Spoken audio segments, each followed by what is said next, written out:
Good evening. In this video tutorial, we are going to talk about structure, size and chemical composition of viruses. Let's go. General structure of virus. This is called envelope. ये lipid, protein और carbohydrate का बना होगा envelope. It consists lipid, protein and carbohydrate. इसके ऊपर में spike like structure होगा, ये इनवेलप प्रोटीन इसको बोलेंगे, ये स्पाइक निकलता है जिससे कि होस्ट सेल पर ये आसानी से अटैच्ड हो जाता है और उसको इन्फेक्ट करता है। न्यूक्लिक एसिड को प्रोटेक्ट करने के लिए न्यूक्लियोकैप्सिड रहता है, इसको न्यूक्लियोकैप्सिड बोलते हैं। इसके अंदर डीएनए एंड आरएनए डबल और सिंगल हेलिक्स होगा। Viral genome, this is called viral genome. That's a tegument like structure, viral tegument. ये हो गया जनरल स्ट्रक्चर ऑफ वायरसेस। अब इसके साइज की पर चलते हैं। Viruses are much smaller than bacteria. Diameter is about 20 to 300 μm diameter. Some are slightly larger than protein nucleic acid molecules. Some are about of same size small pox virus. कुछ viruses का same size होगा, इसमें exception है virus of लिम्फोगोनुमुला की size 300 to 400 nm दी जा सकती है। तो इसके साइज में कुछ वेरिएशंस होते हैं, जनरली ये स्मॉलर ही होता है बैक्टीरिया से। तो इसके अब स्ट्रक्चर की तरफ चलते हैं। न्यूक्लिक एसिड, इसके जो न्यूक्लिक एसिड होंगे ये डीएनए और आरएनए का बना होगा, या तो डीएनए होगा या only one type of nucleic acid, दोनों एक साथ प्रेजेंट नहीं होगा। सिंगल और डबल, सिंगल हेलिक्स या फिर सिंगल स्टैंडर्ड या फिर डबल स्टैंडर्ड होगा। लीनियर और सर्कुलर होगा। अब इसके कैप्सोमेयर, कैप्सोमेयर इसको बोलते हैं, कैप्सोमेयर जीनोम को। और इसके बाद पहले capsid, capsid protein coated cell that enclose with nucleic acid and genome. Protein coat का ये एक सेल होगा जिसको कि जो कि इनक्लोज करेगा न्यूक्लिक एसिड को और जीनोम को प्रोटेक्ट करेगा। इनवेलप के बारे में बता ही चुके हैं, लिपिड और प्रोटीन कार्बोहाइड्रेट का बना होगा। नेक्स्ट है नॉन इनवेलप। कोई कोई कैप्सिड जो होता है वो नॉन इनवेलप होता है, लेकिन उसमें से ये न्यूक्लियस एंजाइम निकलता है जो कि उसके होस्ट सेल को से अटैचमेंट के लिए उसको प्रोटेक्ट करता है, न्यूक्लिक एसिड। अब है कैप्सोमेयर, कैप्सोमेयर के बारे में। कैप्सोमेयर मॉर्फोलॉजिकली ये यूनिट्स इलेक्ट्रॉन माइक्रोस्कोप से ही हम इसको देख सकते हैं कैप्सोमेयर को। Morphological unit seen in electron microscope on the surface of icosahedral virus particles. इसको कैप्सोमेयर को हम इलेक्ट्रॉन माइक्रोस्कोप से देखा जा सकता है। Non-enveloped capsid is not covered. Structural unit. The basic protein block of coat is called a structure unit. That is also known as promoter. Next अब chemical composition की तरफ चलते हैं। The basic protein. Now chemical composition of viruses. तो chemical composition में सबसे पहले जो आता है वो है viral protein. The protein found in the virus is called viral protein. So viral protein is further divided into 4 types: envelope protein, nucleocapsid protein, core protein और viral enzyme. अब envelope protein क्या है?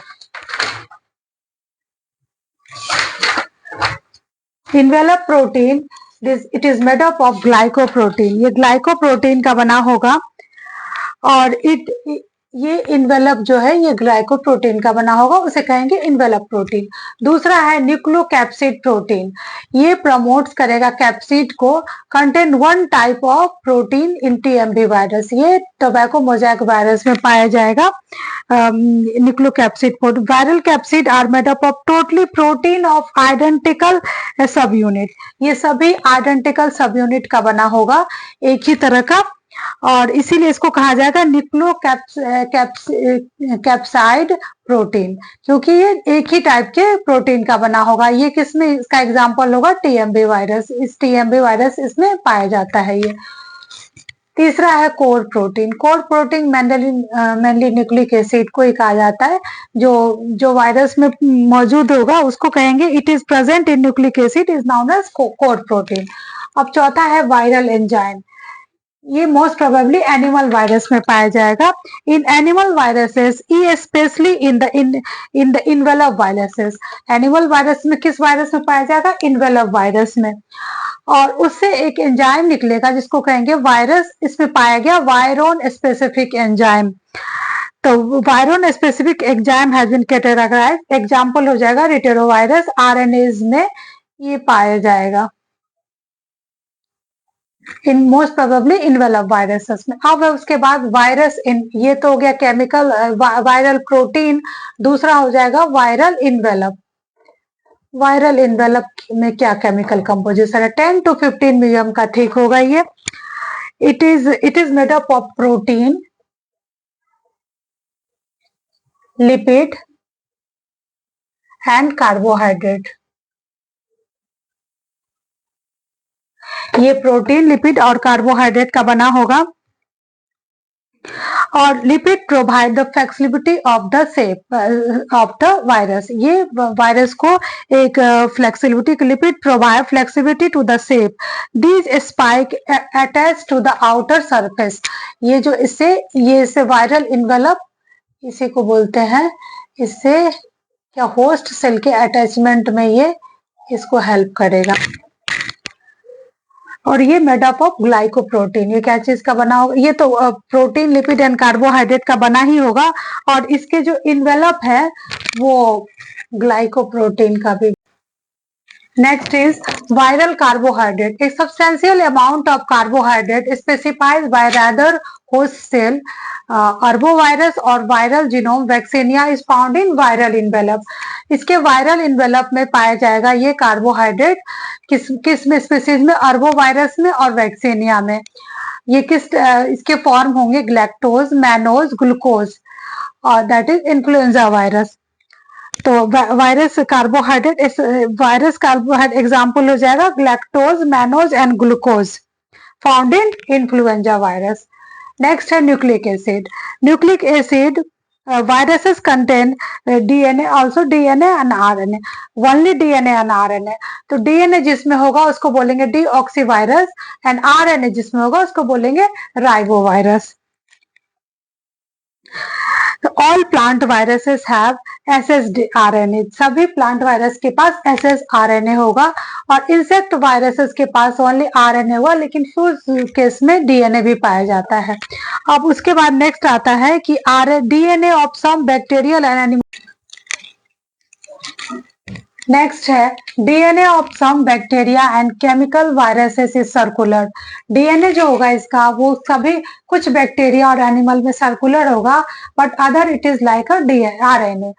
DNA virus cause human diseases, for example chicken pox, hepatitis B and genital diseases such as herpes, genital warts। ये जो DNA viruses है अधिक ये सिर्फ ह्यूमन डिजीज कॉज करेगा, चिकन पॉक्स, हेपेटाइटिस बी और genital diseases. Human diseases cause RNA viruses include hepatitis C and measles and rabies। ये human diseases RNA viruses भी कॉज करता है। ये इंक्लूड्स हेपेटाइटिस C और मेजल्स और रेबीज। तो ये था वायरस का केमिकल कंपोजिशन। तो नेक्स्ट क्लास में इसके रेप्लिकेशन, डिजीज ट्रांसमिशन और पैथोलॉजी को जानेंगे। तो मिलते हैं नेक्स्ट क्लास में। Thank you.